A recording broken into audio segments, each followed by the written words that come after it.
myself and the video. Do you want to just check your video? Just turn your video camera off and on again, just to see if it. Okay, we'll do that now.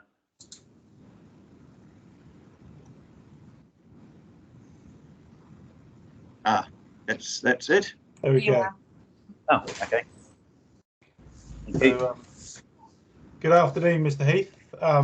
We have a copy of your summary statement. Oh, great. Well, I do. Sorry, Commissioner Dimmery, did you receive the summary statements okay at lunchtime?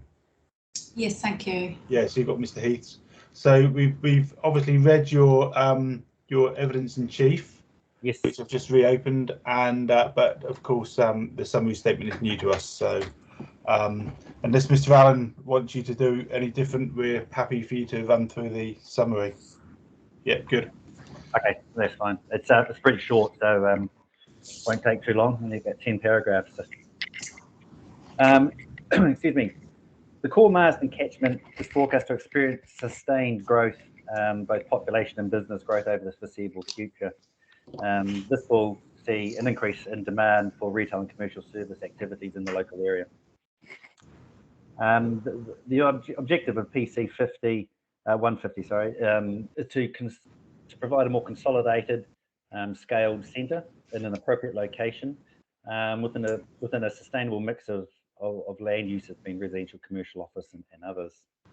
The co-location and concentration of activities generates additional economic efficiencies and agglomeration benefits relative to the current MPC provisions, and will enable a more well-balanced community and land use mix, in my view. Having considered the current and anticipated industrial employment and resulting land demand, the reduction in industrial land provision within PC 150 has no meaningful impact on the long-term industrial land sufficiency of the area. The current industrial land provision in the core catchment is more than sufficient to meet the projected future and longer-term demand and business needs without the NPC provision. And by that, I'm talking there's well over 940 hectares of industrial zone land in the localised area, at a general estimate of about 450 hectares of capacity, and without with the changes proposed in the PC 150, that capacity drops to 410, from 450 to 410. And if in terms you look at the longer term demand, it's well under 100 hectares demanded out to 2043.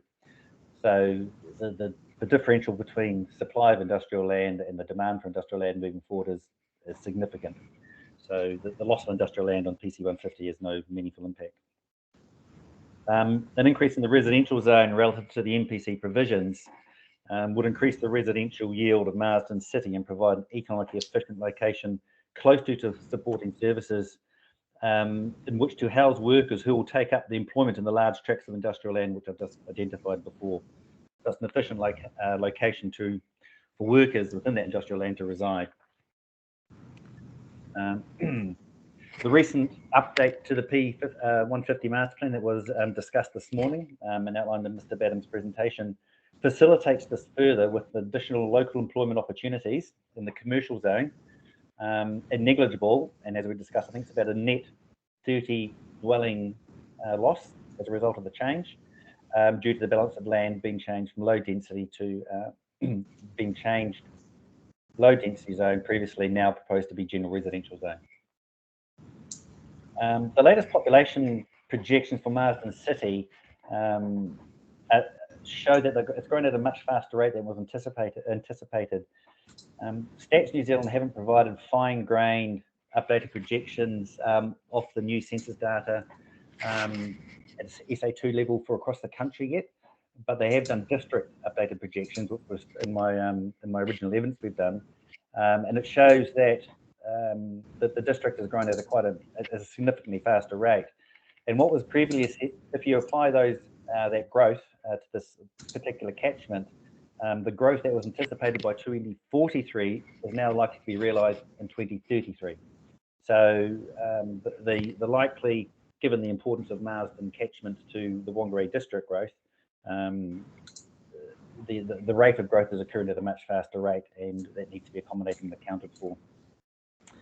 In terms of the expenditure generated, Under the medium growth scenario, we're looking at roughly 240 million annualized spend by 2043. Under the high scenario, that jumps up to 265. And just note on that, that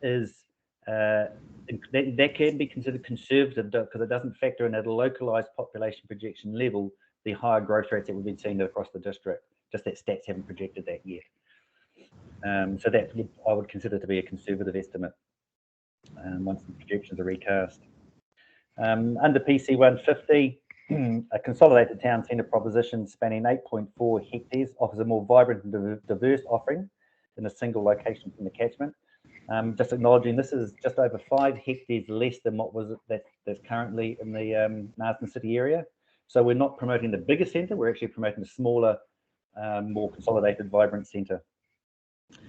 The proposed retail centre would provide an improved retail environment and shopping experience with more vibrancy and community heart and vitality relative to the more dispersed and diluted existing MPC zoning package.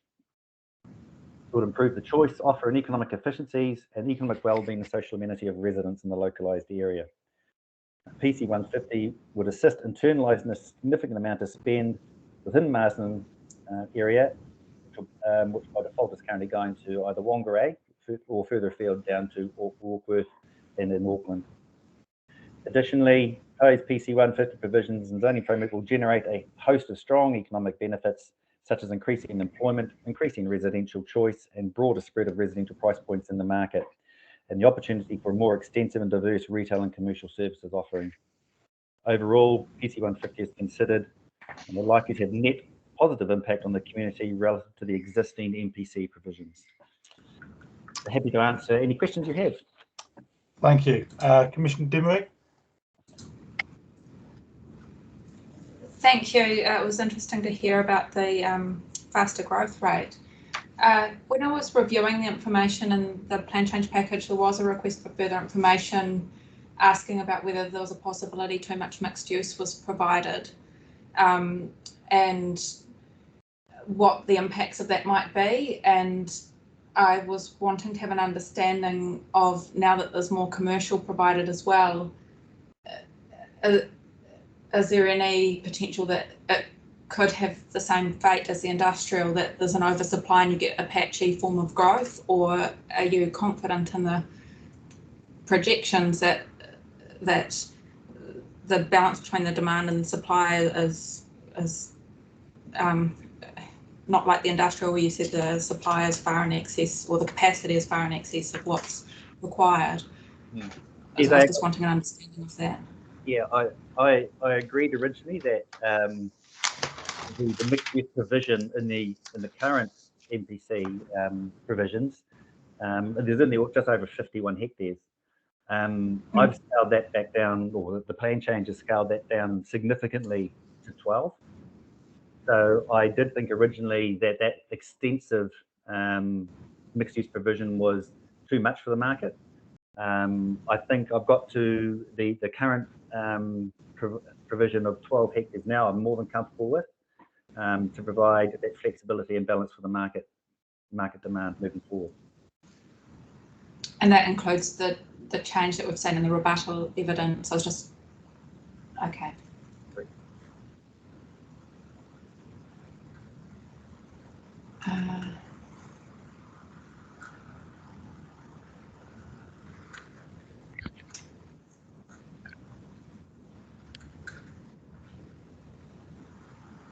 I did have a question whether you had any information on whether there's a typical number of employees per hectare in a commercial zone, and if so, what is it?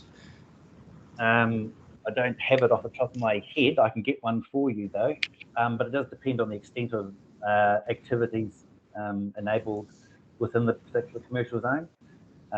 Right. So I can get one for you. I have done it because I'm not in my office. I can't actually get that number for you, but I have done it on an earlier piece of work for this plan change, so I can get that for you and it'll be a rough average of employee count per hectare. I don't have it on hand though. Thank you. That's all from me.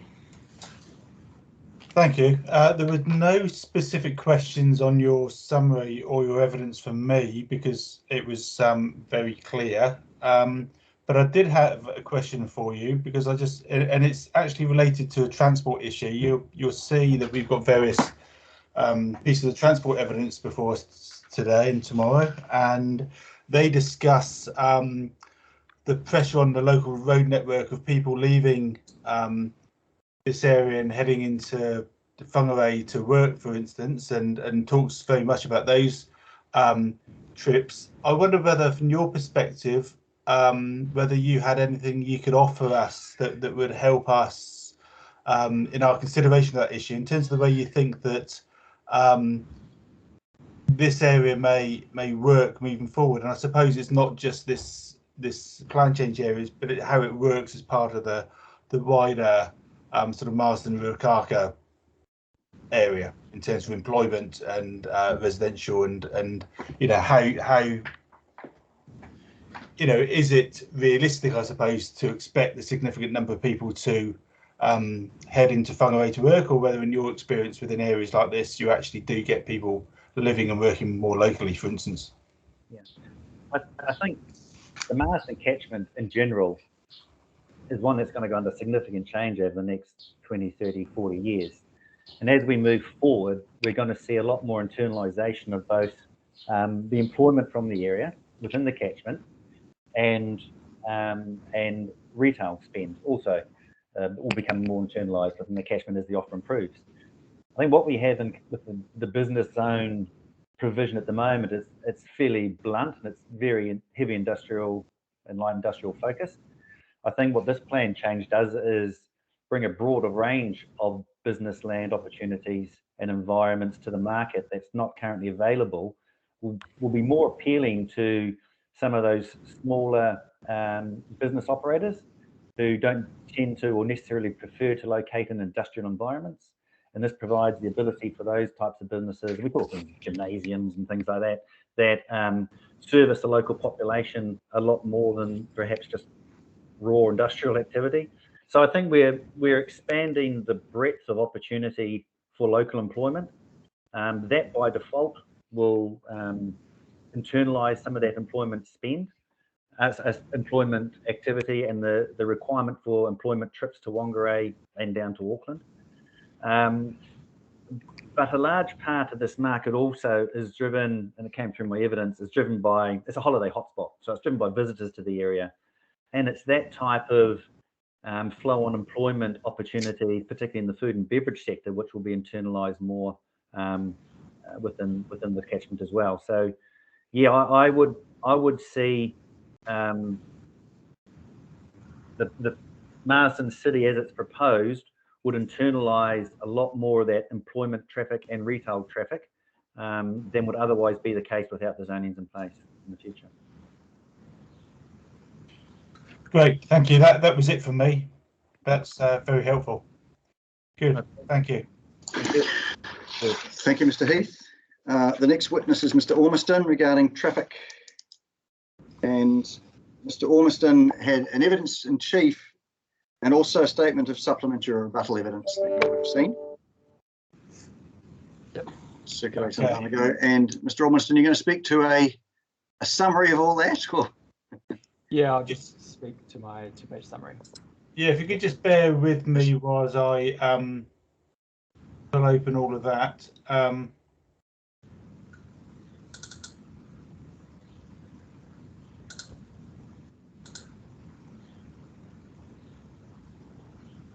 Okay, so you're speaking to the one. The one sent through today. Okay.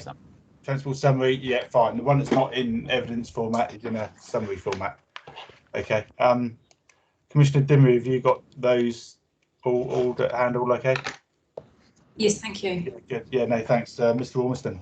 Cool, thank you. So I'll just run through this. Essentially, I undertook a transport assessment of the plan change area, and I guess the important thing to note is it's a sustainable community with a comprehensively planned town centre surrounded by a mix of residential and employment activities. It's important to note that the plan change will complement the industrial zoning of the area and reduce the need for trips to from Whangarei, as we were just discussing. The key points, though, since completing that transport assessment, are the new district-wide rules that cover transport assessments and have been agreed by Waka Kotahi and the council. So that's TRA 15 and 16 in the district plan. And also I've reviewed Tim Heath's evidence and his economically sustainable level of retail and commercial residential. So that level of development is much lower than the full theoretical level of development initially suggested. So given the consent order, I've suggested TRA 15 and 16 are relied upon in the first instance with specific triggers supported by additional information requirement. TRA 15 and 16 require an integrated transport assessment where proposed development exceeds 25 or 50 households or given GFA limits. So these limits are quite low. I've also included a requirement for the additional information when development exceeds 500 residential units. So the information requirements for the ITAs required through TRA 15, 16, and the rules provide triggers that point towards the need for detailed assessment to be completed of the key intersections, being the ones on State Highway 15 for one and 1 2 Point Road access points. So I believe the approach provides three things. It's a conservative threshold at which transport infrastructure is predicted to be required and helps alleviate Waka Kotahi's concerns. It also provides a consistent approach, which is quite important. So it's got the district-wide rules there, but it's got the 500 residential unit trigger as well. And that gives the point at which we should turn our attention to specific intersections and do assessments of those. And the third thing is it provides performance criteria, which TRA 15 and 16 don't. So that's quite important as well. And that's level of service and queues and that sort of thing. In terms of Council's 42A reports, I believe there's general alignment between my evidence and the planner's report, which is good. And we both agree that removing Rule 4 and the provisions and relying on TRA 15 and 16 or something similar to that is the way to go. However, there is some difference in opinion on how that's implemented. So I've suggested, and David Badham has as well, that removing the duplication of the rules is probably the best way to do it, but then having that additional threshold as well for 500 units. And in terms of the changes in the recent weeks, the additional zoning amendments, as we've heard, they relate to the low density residential being replaced by general residential and commercial. The residential allotments don't change, they go down slightly. In terms of traffic generation, we'd assume the same trip generation and peak hour for both those types anyway. So that would not change the trip generation. The commercially zoned land will increase. However, the economic feasible scenario hasn't changed. And more importantly, the rules, transport rules, TRA 15 and 16, will still be relied upon and can be used as development occurs to understand what kind of structure is required. Maybe take any questions. Commissioner Demo. Thank you. Just broadly, we had some discussion this morning about retrofitting streets. As this development is quite unusual, that it was greenfield and it has been subdivided to an extent, and industrial scale roads have been delivered. Mm-hmm. Do you have anything to offer us from any similar development where there's been a requirement to go back and retrofit the streets through a consent process, and how this worked?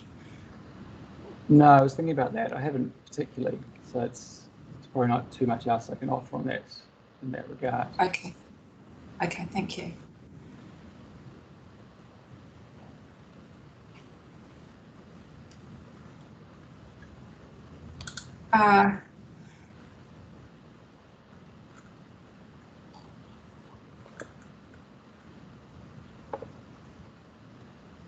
So at your paragraph, sorry, let's check which, your evidence in chief, 9.12,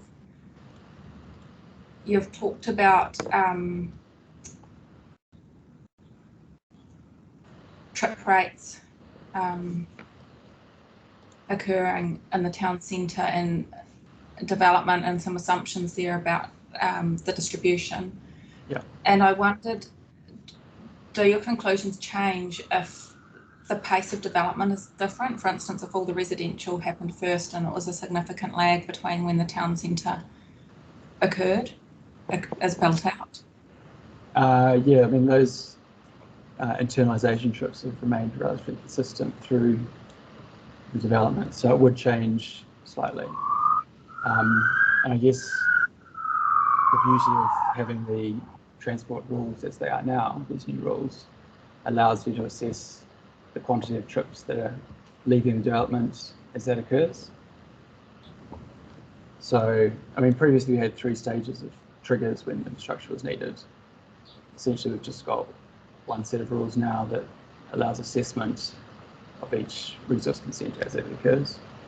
So, if some development occurs faster, then that's the effect on the intersections will be captured, or can be assessed, sorry, at that time. So it's perhaps more straightforward under the rules as settled now.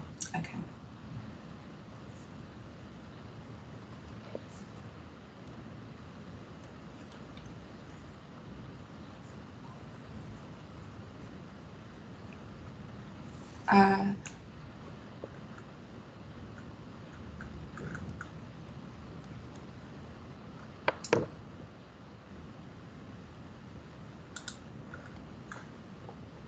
So I'll just check your.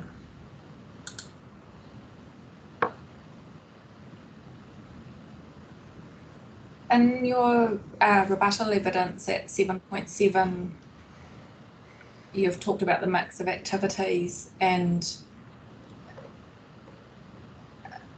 are there different characteristics from the change of zoning? So now that there's some more commercial, are there different peak AM, PM peaks and generation distribution of trips that could have a different effect on the network as a result of this change that's proposed in the rebuttal evidence? Yep, there will be. So residential typically leaves in the morning and comes back in the evening. And then commercial is more of a 50-50 split with the peak.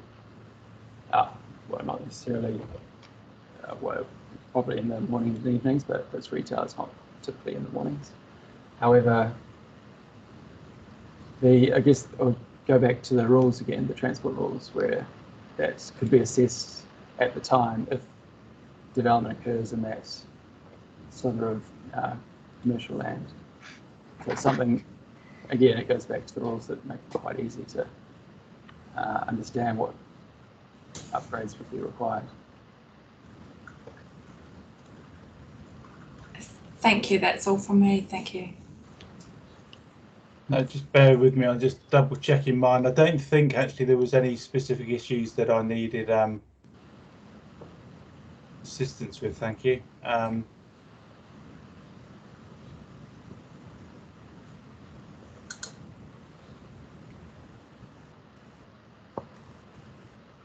Just in your just a point of clarification, table 1 in your rebuttal, the top of page 3 of your rebuttal. Yep.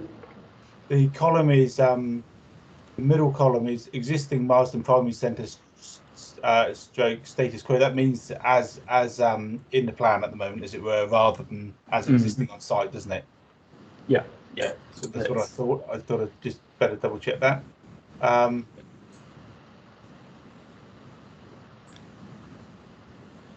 No, there wasn't anything from me. Thank you. It's comprehensive, and I understand your point. So thank you. Okay. Thank you. Thank you, sir. We are gaining time. We're doing well. Good. That's good. The next witness is Mr. Ibbotson regarding noise. And he does have a slightly lengthier summary statement, I think. Okay. But it's a slightly technical issue, so just wonder if you can appear on the screen. Can you hear me okay, Douglas? I can hear you. I can't see you at this point, so click on the little camera. Come back. There we go. You're right, I'm saying. Sorry, is there a summary for this, or I can't see it? I have a few slides in which I have some speaking notes. If you like, I can forward those notes to you. So I've finished my presentation, if that would be helpful, or I could forward them to you now, if that's even easier. After is fine, thank you. Yeah, we have to go through a different route. Otherwise, we'll end up we're bound to have a technical issue and then be waiting. Yeah, thank you. No doubt. Well, I'm just really speaking to some notes I prepared. It's not necessarily a formal statement, which is obviously contained evidence, but I'll forward the notes around so that you have at least a record similar to what I'm going to say. At this stage, if you can share your screen, Mr. Emerson, if there's anything on it that you need people to see. Okay, so that should be coming up now. Let me know when you can see it. We can. Yes, I can. Okay, good. So what I want to do is just, Mr. Badham's already competently addressed the changes, but I thought that I would start by just talking about the current proposed changes and just what they mean specifically in regard to noise. And then I'll just talk a little bit about how noise is managed within the site using the noise zones, and then just address a few of the submitters' points, if that's okay. So what you can see in front of you is obviously the previous plan. And as Mr. Badham said, this area of low density residential zone is obviously going to be removed and will be replaced by a commercial zone. So I guess the pertinent change here is the fact that this area of general residential land, which is, I guess, the noise sensitive zone, if you like, is going to be at least 100 meters away from the state highway. It's about the same distance as what the zone will be away from what I call the future at speed portion of the rail line, which I assume will pass north of the site. My understanding is that obviously noise sensitive activities aren't permitted in that commercial zone, so we can assume that they'll be at least 100 meters from the site, from the road, sorry. And what that means in terms of noise is that I've just loosely shown that area of residential here in white. And what you see here is a noise contour map, which shows noise from the state highway, assuming that there's 7,000 vehicles per day at 22% heavy vehicles. I think that's an approximate doubling of the traffic that was on that road prior to COVID-19. But the point is that you can see that there is no part of that site where noise levels are above 57 decibels. We previously recommended a noise barrier in here. You probably can't see that noise barrier, it's shown in green, but you can see the effect of it, which is to reduce the noise level back to around 57 decibels overall of that site. But as of course now that this is a commercial zone, the noise barrier is obviously no longer required. So hopefully that sets out the technical basis why the change is acceptable. And one thought I had was just to share this, which is Waka Kotahi's own website, which shows reverse sensitivity and buffer effects areas. And you can see, you may not be able to see it clearly, but you can see that area of orange, which is the buffer effects, sorry, the effects area, wouldn't in fact intrude onto that area of residential land. So just thought I should pull that up. So the last minute thing that I thought I'd show you just now, hopefully that's useful. Okay, so hopefully that summarizes that point. I thought what I'd just do now is just summarize the way that noise will be controlled in the Marsden city area. I guess one of the central elements of the plan change, at least in regard to acoustics, is how these noise zones work. It's not as common to see noise zones, but noise zones are already in the operative and the appeals version of the plan. And in my initial assessment, I looked at In my report, I looked at a couple of ways to control noise, and my recommendation was to use these noise zones, continue to use the noise zones through the plan change. So the noise zones do two things. Firstly, they control the amount of noise that can be generated within sites, within the sites that fall within the noise zones, and they also specify where sound insulation measures are required to facades.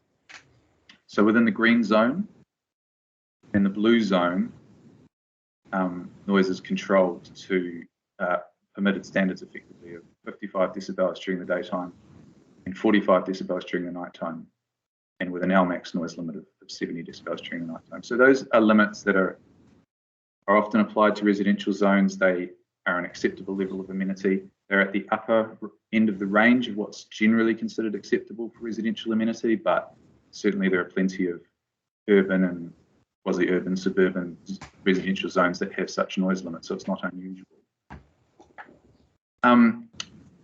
There's been, Mr. Badham outlined this quite well, there's been some changes to the zoning around the periphery of the site that has kind of evolved through this planning process, initially from mixed use and low density residential, now to more of a mix of commercial and mixed use. So the limits that now sit on top of those commercial zones are a little lower than what you would normally expect to find in a commercial zone. I've thought about that, and I don't think it's going to be an unreasonably restrictive control. Commercial zones that would be in here would be controlled by the proximity of the residential land in any event. And so having the 55-45 control on that commercial zone really just doesn't provide an undue constraint on most activities. And I guess an example of that is the existing development that's already occurring down here between Waiwarawara Drive and State Highway 15, where that activity already occurs adjacent to retirement villages, things like the gym and the plumbing supply store. I understand they don't create any kind of conflicts, although Mr. Hartley and Paul Gray can talk about that more tomorrow perhaps. But I guess my point is that I see that continuing through the remainder of the commercial zone. So in summary, I don't see that this noise zone 2 is going to offer an undue constraint to commercial activity. And what it will do in terms of positive effect will be to ensure that that residential amenity throughout the site will be maintained. The other thing that the noise zones do is they require where sound insulation is required. So in noise zone 2, which is the green line, there's no noise facade sound insulation required. People can build a noise sensitive activity building and it doesn't have to have anything in particular facade. In noise zone 3, because of the higher limit, 60 decibels daytime and 50 decibels nighttime, those facade controls are required. And those facade controls are also required within within noise zone 2A. The purpose of that was to provide a layer of control over what people are referring to as reverse sensitivity from the State Highway and Marsden rail line. For the most part, those noise sensitive activities aren't going to be permitted adjacent to the State Highway and the Marsden rail link. So, but nevertheless, the noise zone will require sound insulation for any dwellings or other noise sensitive activities that would be required in those noise zones. And it is still necessary to include that because there are these slivers of, for instance, residential land up here, which would still need to be facades and insulated. And I'll talk more about that in a second. Okay, so hopefully that summarizes how the noise zones work, just in case you hadn't quite followed that from evidence. Just turning now to submissions. This has already been discussed this morning, that the common theme of the submissions is reverse sensitivity.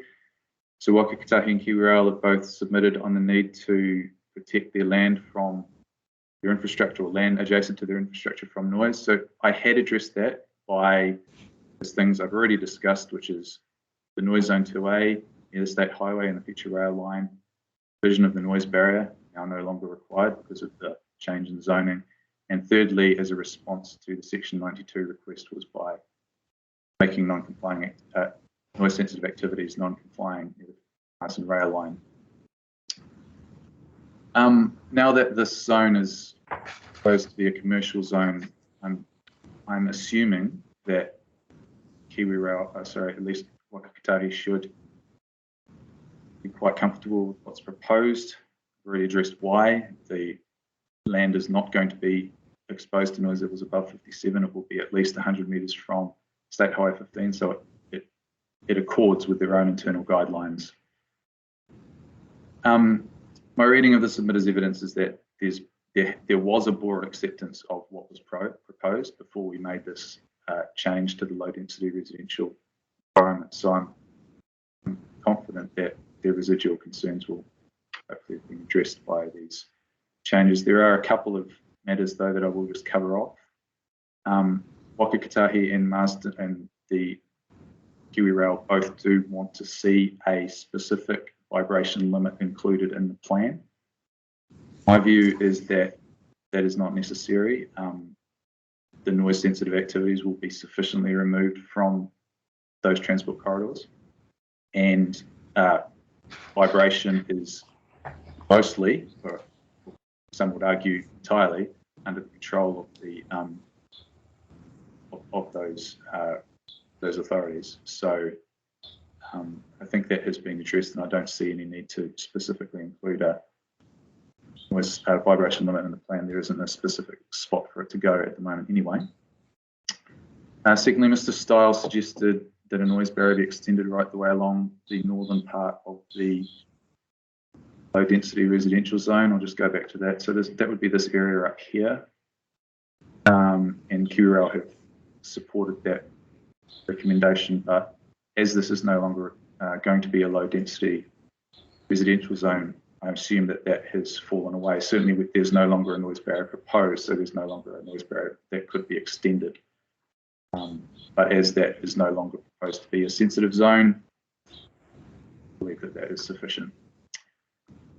And thirdly, there's this other concern which I've addressed in rebuttal. I think I've tried to do that fairly thoroughly, but I'm just going to point it out once more time because I think a mistake that's been picked up by submitters and perpetuated through, and that is this concern that Mr. Stiles raised was that dwellings in the northern part of the sub-precinct D could be exposed to noise levels from the future rail line if commercial buildings aren't constructed in the northern part of sub-precinct B and F, and if the rail line is in fact constructed, and if the current large stockpile of land that is stockpile of earth that is there is taken away. So if all of those things come to fruition, then the concern was that this area of land wouldn't be protected. But I just want to ensure that everybody knows that that was already anticipated. And this blue line over here shows the extent of noise zone 2, and it clearly shows that that part of the site would fall inside it. So those dwellings would need to be sound insulated. This would be a strict point, irrespective of whether the rail line is constructed or not. So the coloured area is the noise zone, is that correct? That's noise zone 2. I've just overlaid noise zone 2. So I'll just skip back one slide and you should be able to see that. So you can see that the blue line there, it just sits over the top of that residential zone. And if I skip to the next slide, you can see that it's the same northern area. So it's just that slither would be required to insulate in D. That's right. Yeah. Yeah, it's just providing just the northernmost extent of that residential zone, providing, I guess, a buffer to the residential zone. Yes. So it is really as a belts and braces approach, but that's what we've settled on to provide the certainty that is required. Mr. Ibbotson, can you give us an idea of what the dimension of that sliver is? Yes, I can. Could you, I'm actually just going to bring up a map and I'll do it right in front of you. Is that okay? Yeah, I mean, as a general comment, it would be useful for us to have some dimensions on these plans. Yeah, okay. Because I'm aware that some of the lot subdivided layout they look like quite small lots, but in fact I don't believe they are in sub-precinct D. So it would be useful to understand that. I'm happy to mark that up for you. It might not be as easy working off maps right in front of you. I'm happy to mark it up for you once I jump off my presentation. That would be useful. An indication Yeah. I think it's in the order of, I mean, that's in the order of 500 metres right the way along. Oh, it's meaning the dimension in the other direction. This Depth direction. and How the deep it railroad is. designation to the.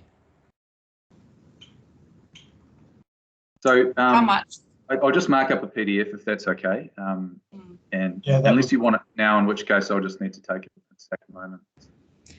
No, I think we have it No. after. Then you can have time to make sure that we're not rushing you to get the dimensions right. Okay.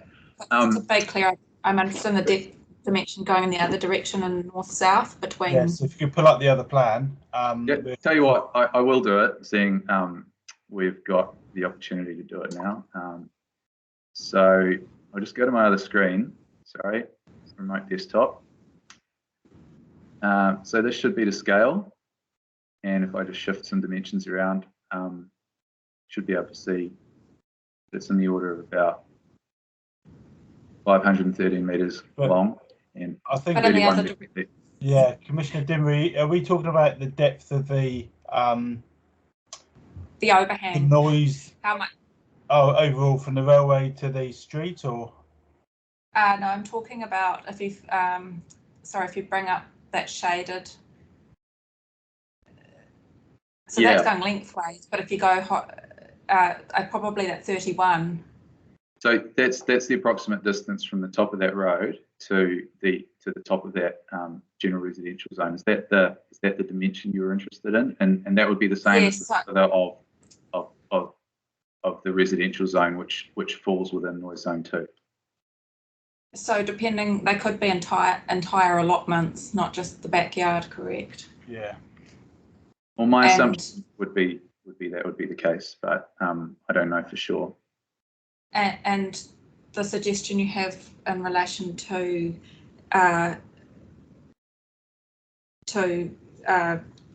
insulation and so forth and glazing, that doesn't address the outdoor amenity of the properties. So I do wonder why this has been recommended for residential zoning. Well, it doesn't, but we do need to be aware of the distance that it is away from the rail line. I mean, there is and no what's rail the saving environment if you're standing outside in your backyard in that part of sub-precinct D, and I was having a barbecue, what might I expect the level of sound to receive in terms of at that point? train movements? Yes, if the freight trains are operational. It's that is the exact question that we are working through at the moment in a lot of detail in the urban and services plan change, and there's a lot of discussion that's going on in the background about that. But so it really very much depends on future forecasts of trains, and we expect to get further information in terms of model noise levels out of obviously on a I think this links to a question I was going to ask in terms of paragraph 7.9 of your evidence in chief, and please don't turn to it because hopefully I'll say enough of it for you to recognise it. But you say that the question, and this is about traffic noise, the question is not whether we should restrict development of residential land only to areas where traffic noise levels are similar to a quiet residential street, but whether the land adjacent to State Highway 15 can be developed in such a way that traffic noise levels do not present a known risk to the human health of those who live there. And I think it's perhaps in relation to that question for both State Highway 15 and the railway, I'm perhaps more interested in whether or not we're providing an appropriate level of amenity for people who live there, rather than necessarily being a known risk to human health, because I guess there's a gap between those two things. I presume a known risk to human health is quite an extreme level of noise, and one probably far greater than we would expect to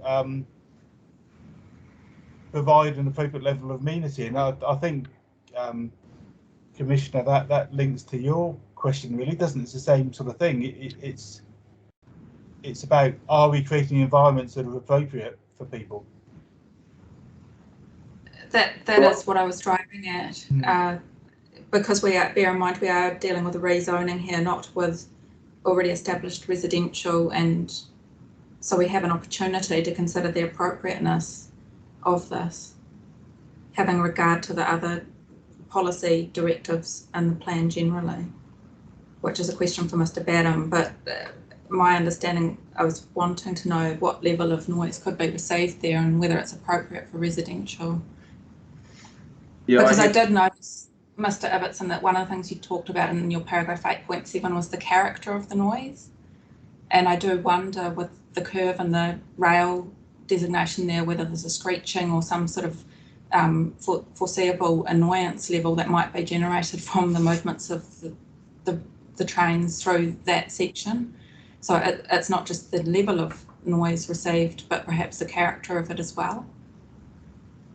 Yes, well, certainly those things need to be addressed through proper track maintenance and that sort of thing. I'm not actually sure if there's anybody who at this point has grave concerns about that level of amenity. I don't think that Mr. Stiles has any particular concern about, for instance, or indeed consequently Whangarei District Council either, about this level of amenity that's going to be provided. And I'm not even sure that there is a great concern from KiwiRail. If you can point me to something in the submissions which clearly states their ongoing concerns, but my understanding broadly was that they had been affected. And I believe it's an appropriate way of dealing with noise, setting dwellings back 100 metres from the rail line and at least 70 metres from the edge of the designation seems to me to be an appropriate way to ensure that noise levels will be entirely reasonable. Without knowing anything further about rail noise movements at this point.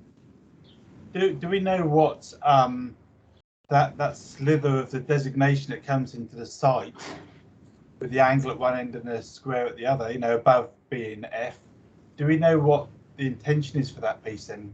Because you can't imagine that the line would curve into there, then all of a sudden have to curve out again past area A, can you? So do we have information about what in terms of your assessment, have you been told what's expected of that piece of land?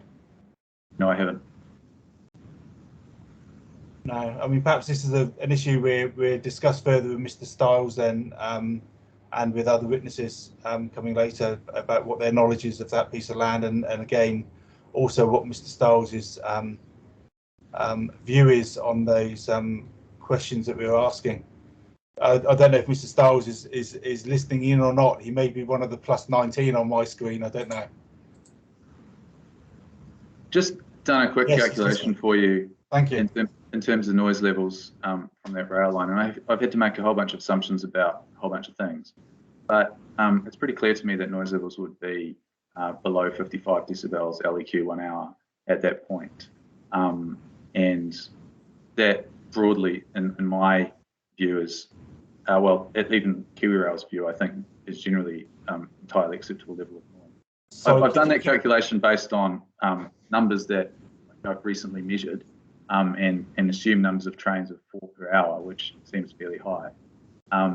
In order for me to provide any further context, I'll probably have to spend a little bit more time with it, or at least go over my prior calculations. But I just want to give you some confidence that your concerns about outdoor noise amenity, I don't think should be of particular concern at that distance from that rail line. So are we talking about at the boundary of D and F? Yeah. We're not talking about the boundary of the noise area. We're talking about the boundary D and F. Yeah, that northern area. I think if you can see my cursor. Yeah. Assuming trains are running through on this line at 100 kilometres an hour. Sorry, at 100 metres. They're probably travelling through at speeds lower than that. And with 4 per hour and a sound exposure level per train of about 94 dBA, and propagating that out using a line source and point source calculations is what I've just done, and the noise level I came up with is 53 dBA. So it's just an off-the-cuff calculation, but it's probably is. I think just wanted to provide you that reasonable certainty at this point to answer your question that I don't see that there's a significant concern at that distance in terms of outdoor amenity. People are exposed to those sorts of noise levels throughout the country, and whilst you could argue that not hearing a train at all is better, the point, there has to become a point where you accept that people can live there, and I think that is that distance, possibly even closer, but for the purpose of this plan change, that's where we've settled, and I think that's acceptable. Sorry, I think we may have interrupted your presentation, or did we get to the end of the presentation? No, I think I was just going to cover off a few final things. I think Mr. Allen's already done it, but you did have some further questions about reverse sensitivity from the refinery and the use of no complaints covenants. And again, I've addressed this, I think, in fairly good detail in my evidence and my rebuttal evidence, but I'm going to reiterate it anyway. So the refineries raised their concerns, and I think it's appropriate to assume that in the future they could continue to generate the level of noise that they do at the moment. The refinery is largely constrained by the proximity of Riatahi, which is to the north, and so level of noise they're permitted to generate at night is the order of 45 decibels LEQ there. That distance is about 1,300, 1,400 metres away from the refinery and is across water, which is hard ground.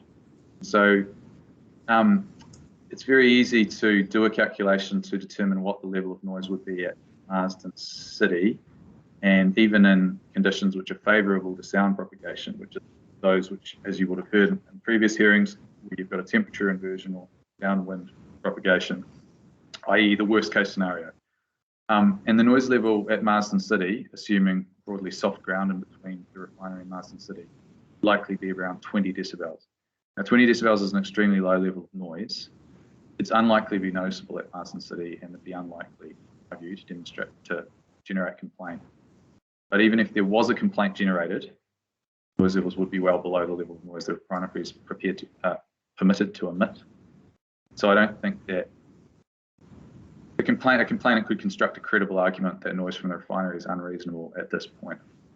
Recognising that the refinery is diligent in responding to noise complaints, but any noise complaints here, I think, would not have any basis for any further action. I think Northport's submission is very positive, and I assume it's going to be even more positive with the current proposed change to the commercial zone from the low density residential.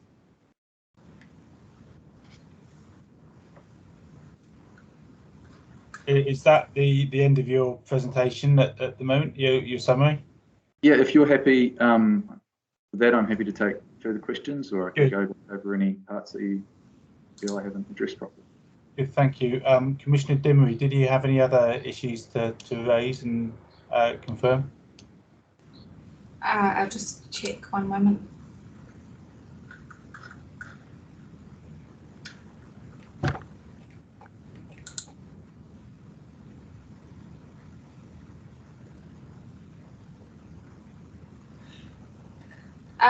Just to continue on, you've made the point very clearly about the refinery noise.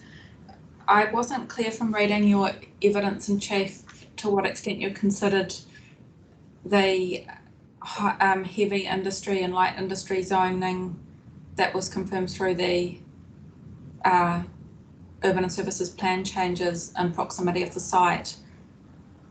And I'm presuming that you're confident that that the residential won't be receiving because of the distance involved based on what you've just done for the railway. But I just wanted to check that have you considered the level of noise that will be coming from those industrial areas and to the north and east? So I did carry out I've considered those issues in the past in terms of yes, Marsden Maritime Holdings land that sort of thing to the north. I think the statement is that activity that's on those industrial land, the industrial land to the northeast, is going to be constrained by the rural land that's adjacent, as well as the limits that are already in place in the current Marsden Primary Centre. And so if that industrial land would have to meet those noise limits. For instance, in noise zone 2, it would have to meet 55 decibels daytime, 45 decibels nighttime. So that's an acceptable level of intensity for those sites. And that's pretty much where I've left it. Thank you. I don't have anything further, thank you. Only one from me, which picks up on some of the issues we've talked about already, but reading Mr.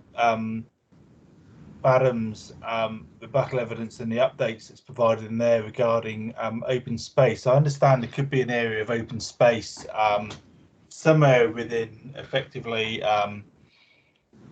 along the perimeter of the site towards the railway in F or D, or along the state highway in F. I think there's an area been identified where that piece of open space will go. If there's a piece of open space within that area, rather than buildings, so there's a direct, effectively line of sight from a dwelling towards the state highway or towards the railway, is that an issue in terms of your calculations in terms of noise? No, because as I demonstrated earlier, I haven't assumed that there would be any structures in place in reviewing noise levels across the site. I've simply assumed that it could be flat ground. No, I wanted you to sort of confirm that, really. Yep.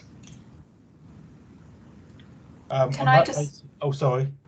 Sorry, may I just follow up on that? That if the open space was to be within sub-precinct F in the eastern part, how does that compare with the noise contours that you showed us?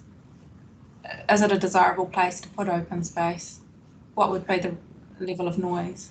If I may interject, Commissioner, the rule as it's drafted only applies in the sub-precinct D in the residential land. It's not the way it's drafted, it's not intended for the open space to be provided within sub-precinct F. It would only be in sub-precinct D land. Thank you. Was the line not drawn around F as well, though? Sorry, what was that? I thought the line was also drawn around F. So did I. Yeah. What I had done in my rebuttal evidence, I think you're referring to figure 3 on page 8, is I had drawn where lot 59 DP 446292 is located, but if you read the rule, it's the specification of the location of it's only in the general residential zone component of that. I must say I found when I read that rule, I will come to it later, rather confusing. I couldn't figure out how you could have open space with a road on the north side, so that perhaps explains it. So it's intended to be within D, not F. It's in D, not F, correct. Okay, so the lot encompasses all of that, but the rule says it can only be in the general res. Okay, got it. Okay, sorry. On that basis, you've clarified that point for us. So there's nothing more from me. Thank you, Mr. Ibbotson. No. You're most welcome. Thanks for having me. Thank you, sir. And Mr. Badham can stay on the line because we're back to him. Yeah, bear with me and I'll just open up my copies of Mr. Badham's evidence. Now, what I suggest he do at this stage is take you through the provisions so you get a sense of how they all hang together and perhaps ask questions going through that. I don't know whether I think Mr. Allen, I've sent a summary statement to the commissioners probably 15 minutes ago. Sorry, I did send it earlier, but I had my emails turned off, so it didn't send. But hopefully you should see an email from me in the last 10 minutes, which has got a summary statement and a summary statement with attachments. So I plan to work through that, really. I plan to talk to it, and you should have a copy. copy of that at your leisure, and then I can also, as a result, take you through the provisions, but that might be a useful starting point. So maybe just give me a signal once you've located that and brought it up. Do you want to put that on the screen? I lost you all for a moment then. Oh, sorry, can you hear me again? I can hear you. I am just going to save that information you just sent through, if that's okay. That's fine. Just let me know when you're ready. And my query for you, Mr. Badham, is he intending to share your screen? Is that going to be a good way for people to be taken through, given that we've got a large number of other people watching? Happy to, whatever you think's more efficient, commissioners. Yeah, if you're happy to share your screen, that'd be good. So which one are you? We've got a summary statement with attachments and one without. So I'll open the same one on mine that I can put notes on that you're opening. I'll just bring it up. Look, I sent you two because the attachments one's about 160 pages long, but I'll open the one which doesn't have the attachments because that'd be a lot easier to navigate. But I will share that on screen. Great, and I've got it here so I can add some notes if need be. Okay. Bear with me, I'll just share my screen.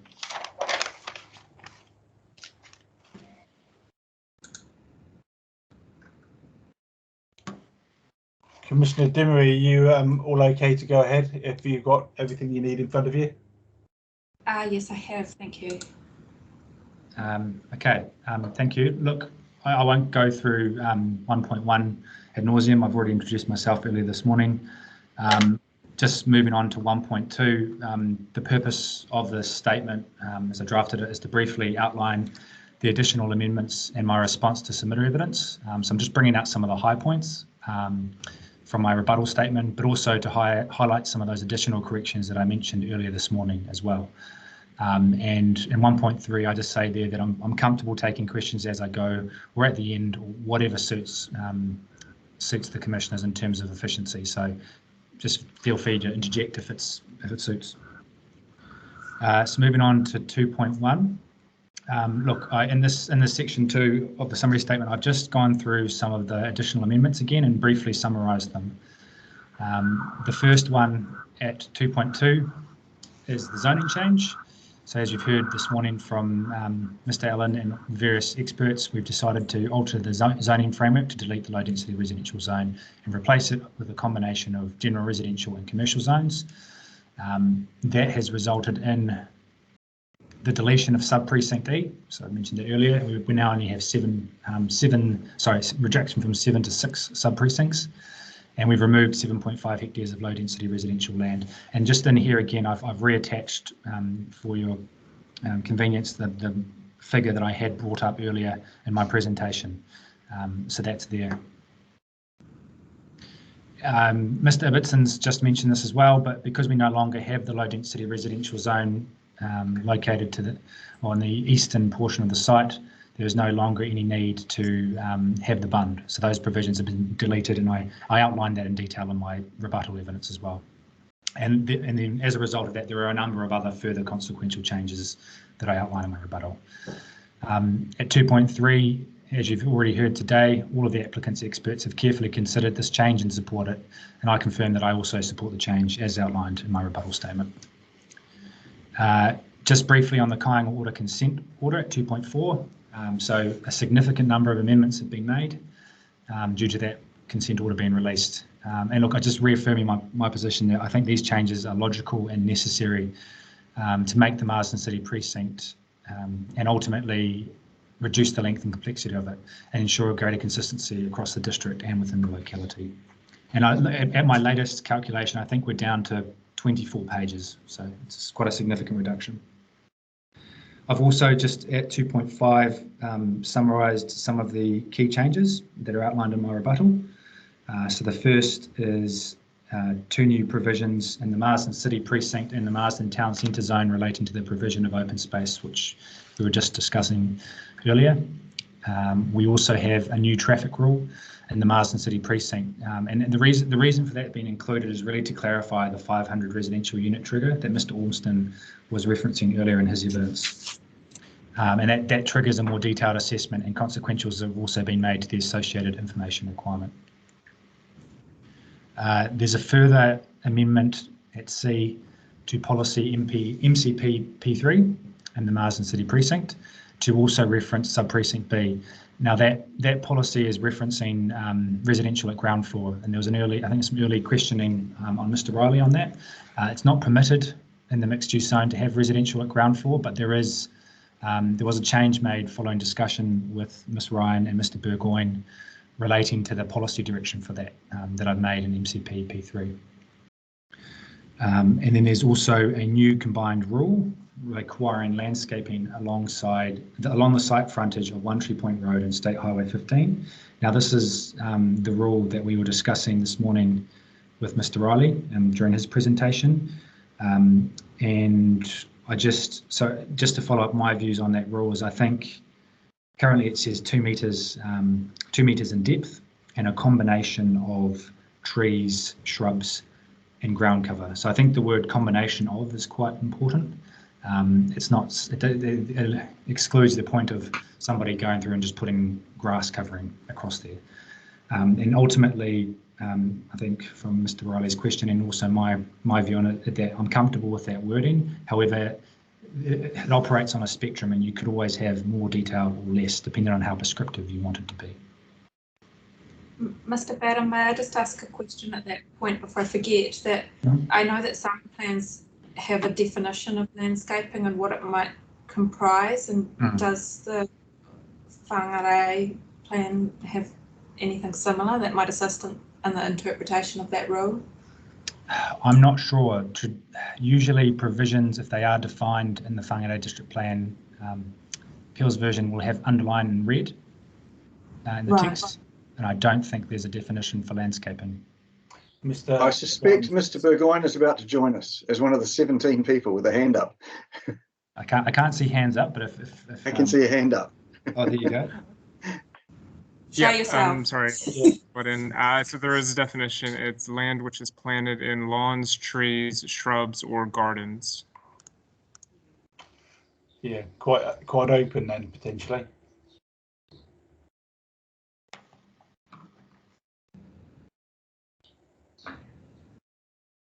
Okay. Thank you. I'll carry on.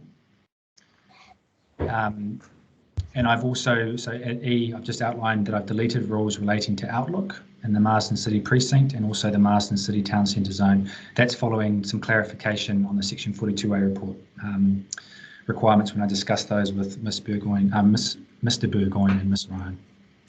And look, there are a number of other amendments that I made to grammar and cross-referencing. So look, I've summarised at a high level those changes. If you want me to now, I'm comfortable to bring up a copy of the provisions, either the track change or the clean version of provisions, and go through those. I would probably suggest the clean version will be a bit easier. The track change version is about 80 pages long, but I'm happy to bring up those provisions and go through them, or alternatively, I can carry on and talk about my rebuttal and these additional changes and then come back to that. In your hands.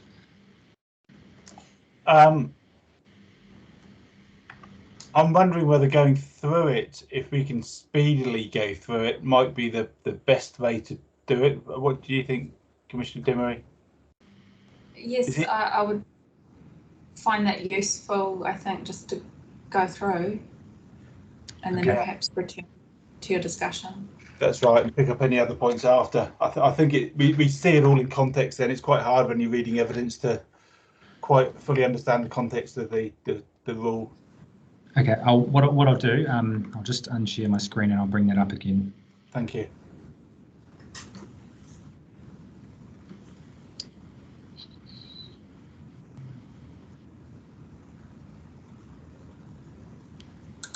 I'll have both sets of the clean and the tracked open, but like I said, I'll work off the clean version, and if we need to, I can go back to the tracked version as well. Thank you.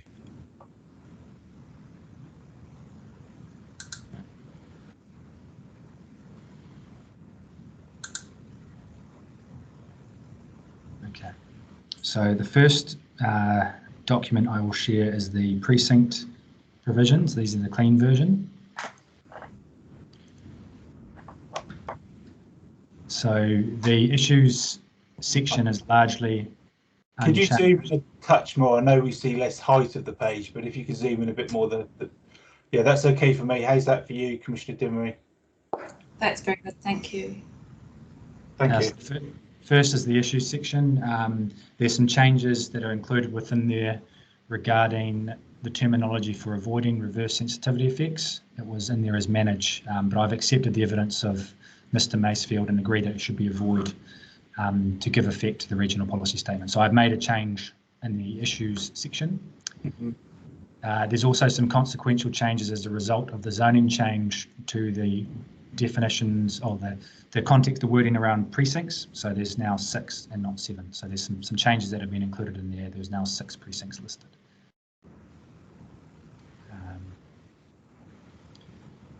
So the objectives and policies are now clean. I don't know how much detail to go through here. There's some changes that were made in the evidence in chief.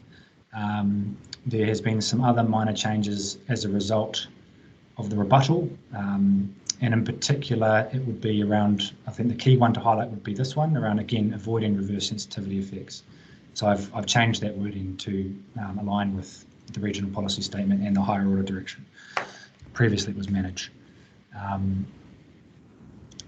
The policies, the main change made in the rebuttal is, again, it's a referenced in my summary statement, as the inclusion of and sub precinct B. Like I said, it's providing some policy support for residential and ground floor, and that was really in response to Mr. Burgoyne and Ms. Ryan discussions with them and evidence of Mr. Foy, who had some concern around mixed use. This was seen as a change to provide for some more direction in the mixed use zone in the town centre.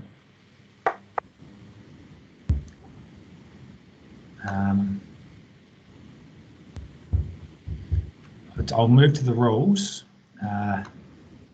So in the clean version, just for clarity as well, I've kept the original rule references. So I haven't actually rejigged the rules, just for ease of reference. So hopefully you can read across the different versions of the document. This is the street and pedestrians networks rule. I understand there's some questions, or we wanted to talk further about this rule following Matt Riley's presentation earlier today. So I don't know if an opportunity to ask some questions here. Did you want to go first, Commissioner Dimery? Yeah, I would. Yes, thank you. This is really the crux of it for me to understand how this rule will work. So ordinarily in a greenfield subdivision, there are large parcels of land that are subdivided and the road network and infrastructure is established, and as part of the 224C conditions requires the construction and delivery of those roads. But given the roads are already vested and there may be more roads, how will this rule deliver the retrofitting to a residential typology, the roads, the existing roads? So to take for an example, if I'm looking at, I'm not sure how large those parcels are that are on Casey Road on the southern side, but if they were developed one parcel at a time, how might this rule deliver the upgrading and retrofitting of Casey Road? Look, I think as you've identified, it is quite a unique situation in terms of the roading network already been established in a wide industrial setting. The way I've envisaged this rule working is that you will require consents, and there will,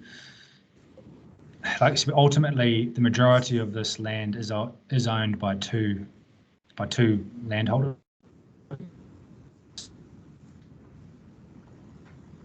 I've lost you, Mr. Badham. I don't know whether or not anyone else can hear you.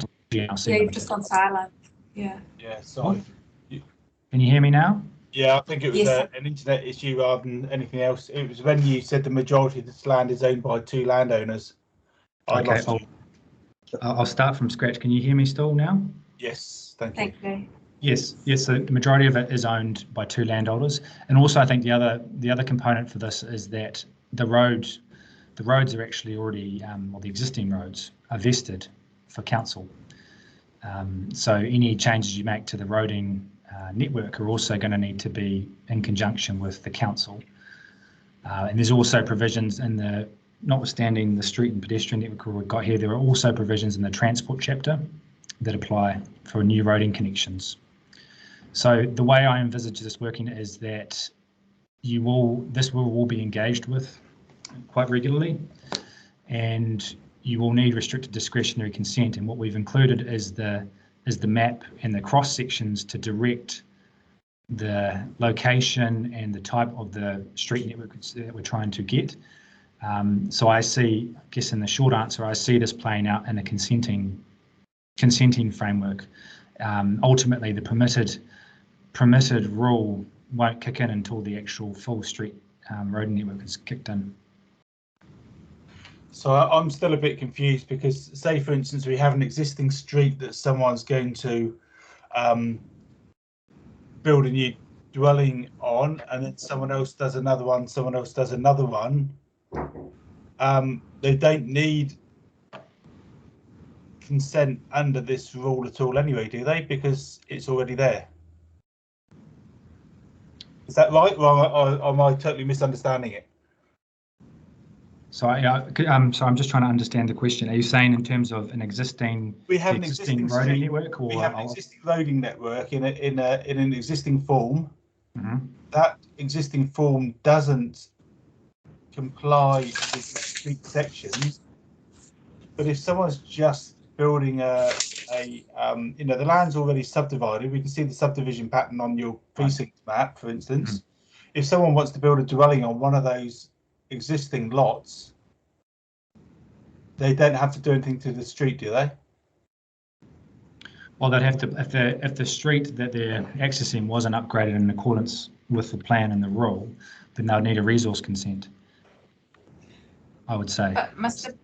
Badham, how will the whole street be delivered? Because if I owned a section that was 5,000 square metres and I put 20 houses on it, there wouldn't be a reasonable nexus between that development and upgrading the entire street. And so conditions can only go on where there's a reasonable nexus between the effects and what of the activity. So it wouldn't be reasonable to put on a condition to require the entire street to be upgraded.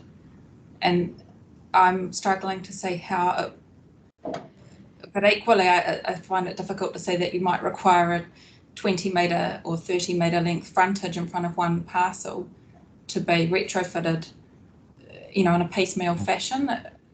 And I do wonder if there's some need for a trigger that the roads are retrofitted before any residential development can happen. Because whilst there's one owner now, if this was sold off progressively and we ended up with 40 landowners, I foresee some difficulties in delivering the street typologies that are referenced in that clause B. I think if I could just come in here, because I think it goes to some legal implications too. We have some existing roads vested, and the council is the party that's responsible for that, and the roading authority will tell people whether or not you can change the format of that road into a way that the land that the applicants would like them to be in, but as they don't own the road, they can't force that outcome. So the formation in terms of the existing roads is a statement of intent and wish, but it's something where the council has an ability to say, you own the road and I want you to do it. It'll be the form that we decide it's going to be. The reality is that where you have a major landowner and they want that outcome, they'll go and talk to the council about whether they can do it. And those significant changes practically are going to happen from the major landowners, not from, I call them, an owner of a small pocket of land. Where you have a new street coming in, then obviously that's part of a development and a subdivision. And in that case, there's more predictability as to the form of the street, and to the extent that the plan requires it, predictability as to where it goes. But you're right to say that in terms of the existing streets, there's some issues for a small landowner to give effect to the intent in here, but those issues exist anyway. because they're not, the person doesn't own the land. When we come to those subdivisions of lots, then it's the same thing that we get normally, where somebody develops the property. The intent will be to develop something that's really attractive so that people want to come and live here, and that's accessible so that they can get to their property and have some degree of certainty about their access. So I think there's less practical concern there with respect to the existing roads. It's really a question of whether the applicants who own most of the land here are able to convince the council that this is a good idea to develop the road in a particular way. I don't know if that clarifies or puts that, the intent of that is to put the issues in context with the land ownership patterns and to recognise the fact that for a small landowner, realistically, they're not going to be able to do certain things, fund it or practically do it. There's a mechanism if it's not in accordance with the street sections plan, you get a resource consent. Your argument is, I can't do it. The response is, of course you can't. We'll impose only the conditions on the matters that relate to the effects you're generating. And that doesn't involve a complete revisiting of the road network. For the two major landowners, it's a different discussion, I suspect. So just coming in on that then. So the rule that we have on screen at the moment, we know that it works. It kicks in if you've got a new street going in.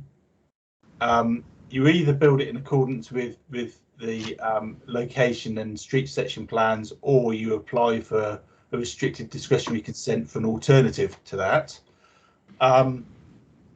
But based upon what you've said, Mr. Allen, we have nothing saying that they have to, the existing streets have to be altered in accordance with those street sections. Effectively, if the owners want to do it. And if the council, if the owner of the street says, yes, we agree. I mean, it involves both parties being aligned. And if the owner doesn't do it, then you need a resource consent, and you can have a discussion with the council about whether you should. But if the council says we're not going to let you, then practically you're going to need to develop in a way that retains those streets, which isn't an impossibility. It's just a different level of a different streetscape that you're dealing with. Now, the ways to deal with it might be that you put little curbs on the side and you still have a central carriageway, or you might just put in some a central grassed area if that's the mechanism that somebody chooses to put forward to the roading authority at the time. But in either case, to modify those streets, you're going to need the cooperation of the people who own it. Yes.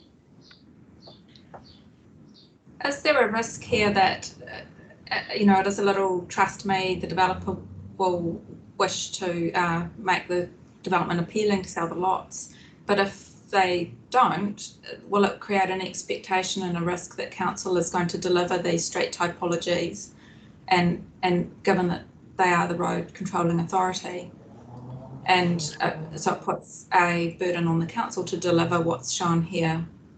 In law, there's no burden on the council at all.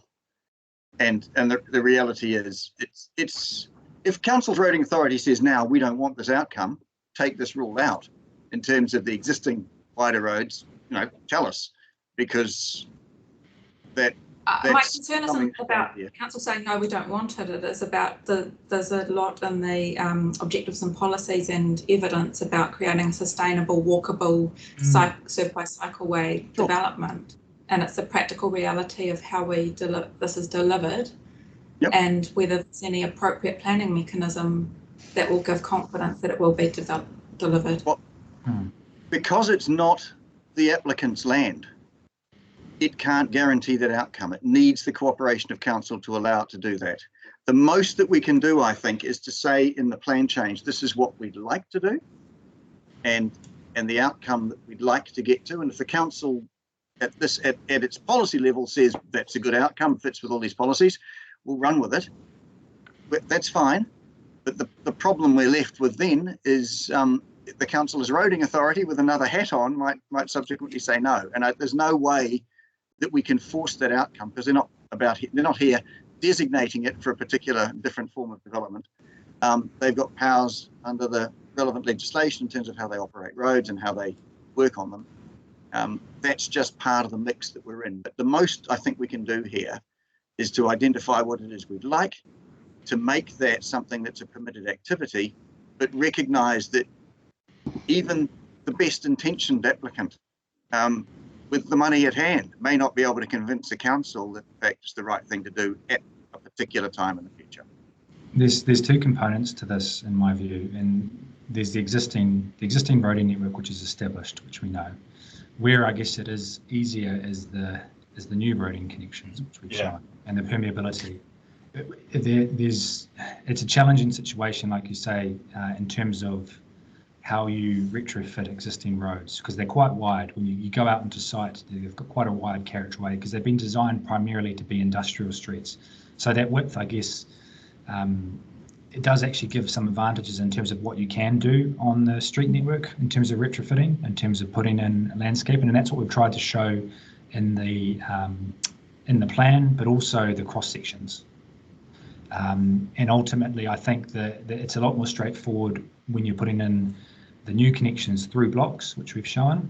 It's a lot, I guess, less clear because of the existing situation with the roading authority. But in my view, it's addressed in the consenting framework the developers or the primary developers of this land. You're going to be doing large blocks, large pieces of land are going to be developed at once, as you can see. There are existing blocks which aren't, but yeah, it's the interface between the existing roading network and the new roading network.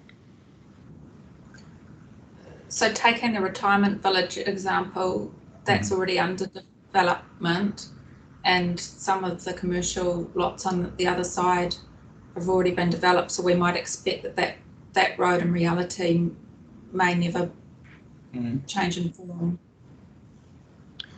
I might just scroll I might scroll down to the map just so I can you see that? This is the yes, zone so that's map. Waiwara Drive. Yeah, so I think Waiwara Drive kind of wraps around here.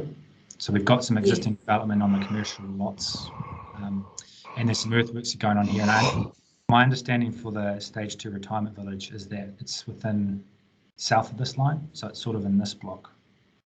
But again, I'm not actually sure if that's consented or if it's just preparational earthworks that have been undertaken.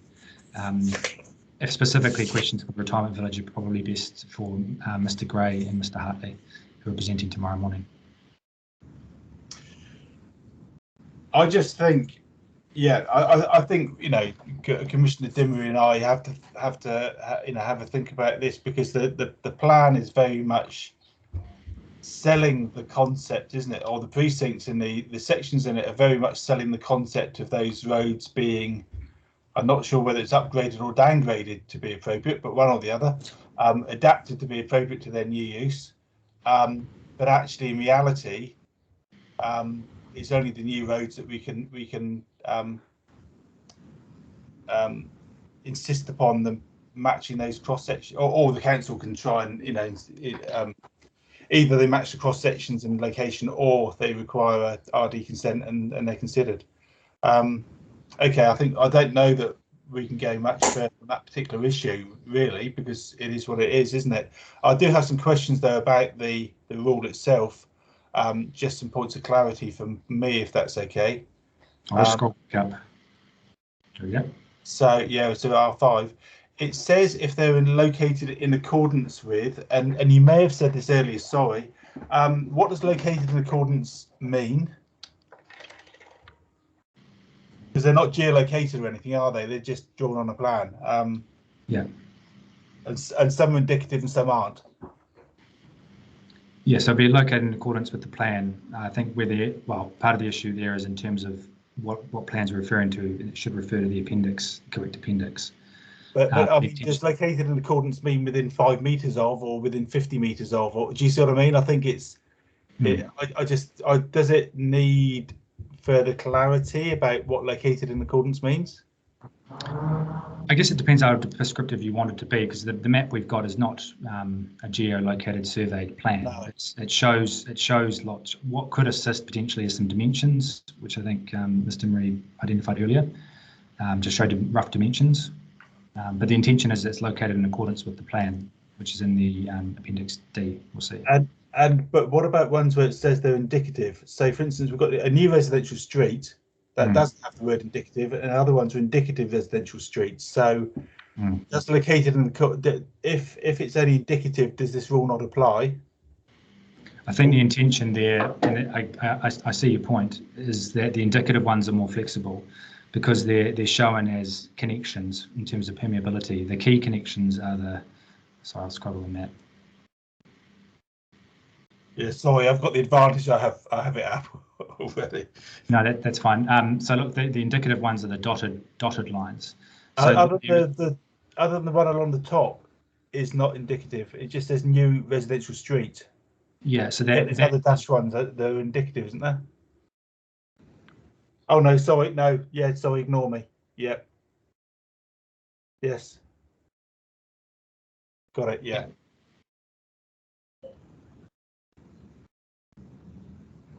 Yeah, I just wonder whether or not the rule needs clarity in terms of those matters as to what in accordance with means for one which isn't indicative and what it means for one that is indicative.